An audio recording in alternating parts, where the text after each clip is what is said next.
Senator, it's a pleasure to see you here in Pittsburgh in person. Great to be with you, Chris. Thanks for having me. I appreciate all your time. You have been kind enough to invite us to this first ever energy summit, which is looking pretty well attended, my friend. Yeah, it's exciting. It's the first energy and innovation summit. None of this could happen without President Trump. I had asked him soon after the election. He said, "What can I do to help you?" I said, "Please come to Pittsburgh." During the 2017, you said, "I'm elected to serve the people of Pittsburgh, not Paris." And I said, let's make that a reality. Let's have you come to Pittsburgh. We'll do an energy and innovation summit. And I had a sort of a sense of what to be. It like all good things in my life, it came from my wife. This was her idea. And so what we've done is we've invited, and this hasn't happened before, energy CEOs, technology CEOs, big investors. You need all three. The trades, the building trades, leadership at the national level and Pennsylvania, come together to say, let's invest in Pennsylvania. And let's say that Pennsylvania should be at the forefront of the energy revolution and the AI revolution.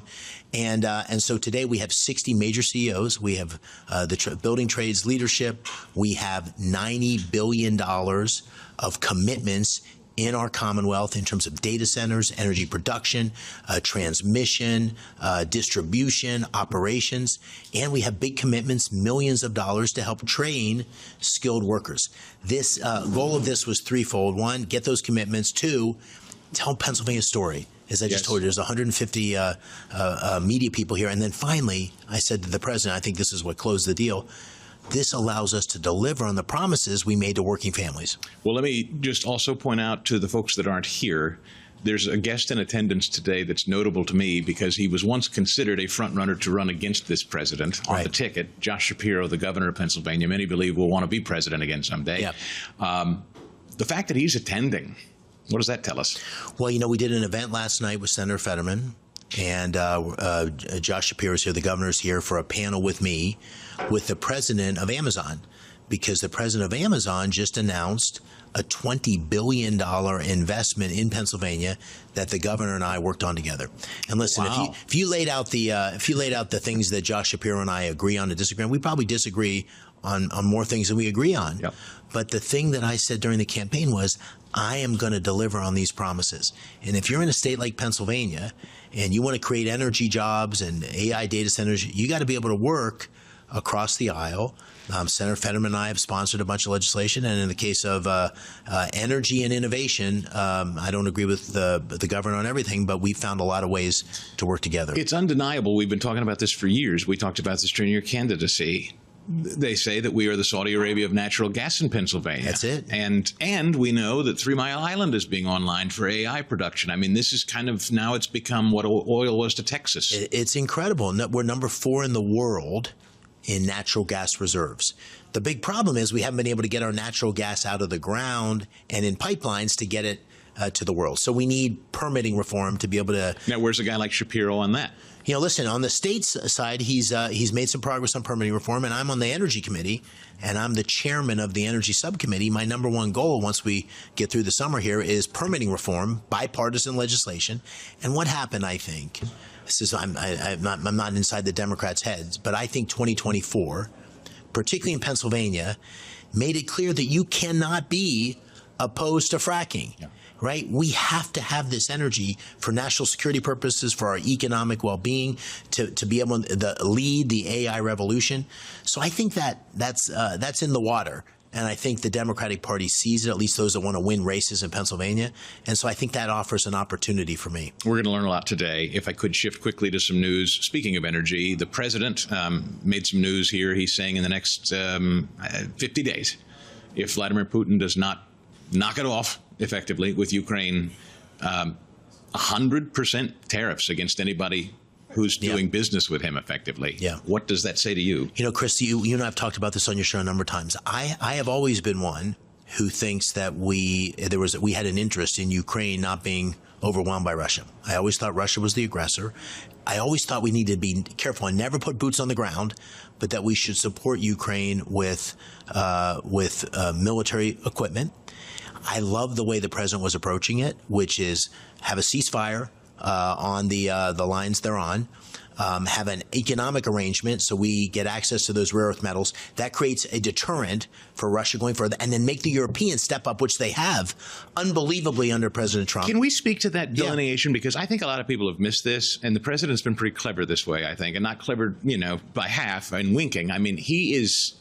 There's a return on the weaponry being sent. The EU is buying it, and then they're distributing it as they see fit. And that's the distinction between just sending them weaponry. Absolutely. So the American people, listen, I'm someone who was a soldier, 20 years of war. We are tired of war. We are tired of sending our young men and women and having them come home mangled. We are tired of the economic burden of that. That doesn't mean that we should completely retract from playing a leadership role in the war. And I think the president gets that better than anybody. His actions in Iran, very targeted, very limited, not exposing the United States military. Same in Ukraine. I'm a co-sponsor of the legislation to put sanctions back on Putin. I've met Putin several times when I worked for President Bush. This guy's a thug. Yeah. He only knows how to deal in power and strength. And I think President Trump is showing strength. He's showing flexibility, but strength. And so I support his position 100%. I don't know if, you know a lot about economics, and I don't know if you were a big tariff guy in the early going, but I think so far it seems that it's not really. I was not a damaging big the tariff guy economy. 20 years ago, honestly. Yeah. And I think I believed, probably naively, that we would move down a path where other countries would lower their tariffs and lower their non-tariff barriers. And the fact remains that here we are 20 years later, China enters the WTO, and President Trump is able to stand up and say, we are getting mistreated. We are being unfairly treated around the world. We have to change that. I agree with him 100%. Using tariffs to change that and create fundamental fairness. And he does it in a very expansive way. It's not just tariffs. It's tariffs, non-tariff barriers, currency, and investing in the United States. We need balance. And I was with a bunch of German CEOs the other day, and they said, how could you do this? What's the... And I said, think about it this way. It's like a marriage. Sometimes marriages get out of balance. And one person comes to the other and says, listen, it's not working. We need to change things. Yep. And that doesn't mean you're getting divorced. Yeah. It means you have to change things. We have an imbalance in our relationship with Japan, our relationship with Korea, our relationship with Europe, our relationship with Mexico and Canada. We need to get, and the most unbalanced is with China. Yes. We need to get that back into balance. And I think the only way to do that is through strength. The president has been very clear. He wants the Fed chair to lower interest rates. Where are you on interest rates right now? Well, listen, I think he's missed. I think the Fed chair has missed. I think we should lower interest rates. And, but I think he's essentially saying, the Fed chair, this is, that the uncertainty around the tariffs is giving the Federal Reserve Board pause. Is that a partisan view? Because it doesn't seem to be. That's true. My point is that's not what the data has said. I think the businesses are seeing through the tariffs. I think they know the president's a pragmatic guy. He's trying to negotiate better deals. And when the dust settles, and now I wish we would get more deals sooner because I think that would squeeze some of the uncertainty out of the markets. But I think the markets basically see, listen, this guy's pragmatic. And when the dust settles, we're going to have a better set of circumstances than we have today. And I think that's ultimately how the economy is responding. But the other thing I want to say on the economy is think of it as like an aircraft carrier. It's like 4 or 5 big dials. Deregulation. That's what we're going to talk about today. Yes. Energy dominance. That's what we're talking about today. Making permanent tax cuts and new tax cuts. That's what we're talking about today. That's all wind at the back of the economy. That's all pushing the economy in the right direction. Tariffs had created some uncertainty early on. As the markets see through that, I think what we're seeing is people are saying, wow, this economy is on fire. This is a president who wants to create jobs. Big opportunity. Do you think, Senator, that one of the huge linchpins to really the economy roaring is showing that Congress and this president are committed to reducing the size of government through things like maybe rescission packages? More rescissions? Can we expect to see more, do you think? I think you'll see a couple. I think you'll see a couple, and absolutely. But I think rescissions are important because they're symbolic of a we can do this. We can do this, right? These are things that were passed, but we now see through Doge and other things that those aren't good decisions. To really bend the curve, we're going to have to do more, a lot more. Are you of the opinion, like many say, we can't just grow our way out of the economy? We do have to cut? I'm of the opinion that we have to do all those things. Yeah. But most certainly, when people start to panic about debt as a percentage of GDP or the deficit as a percentage of GDP. All that gets a heck of a lot easier when the economy is growing at 3%. Yes. So we cannot stall the economy. So all these pro-growth policies the president's put in place are absolutely necessary.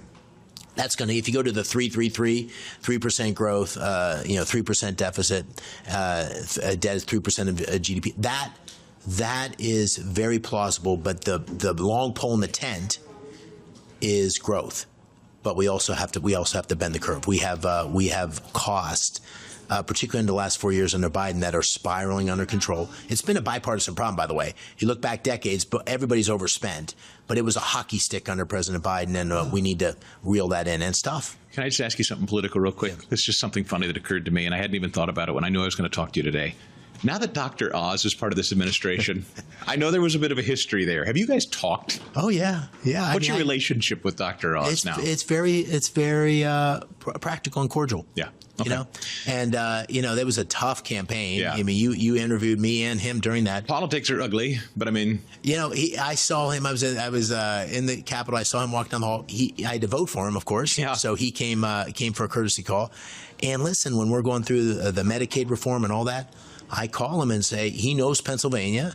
And I say, okay, what are we going to do for Pennsylvania? This rural health care fund, what are we going to do for rural hospitals in Pennsylvania? So I think I've got a partner there that only in American politics, but here we are a couple years later, and we're working together. Final question. I know you got to run, and that is, I know you're not inclined to help Democrats, but I do like to always ask you about your colleague, Senator Fetterman, who you mentioned.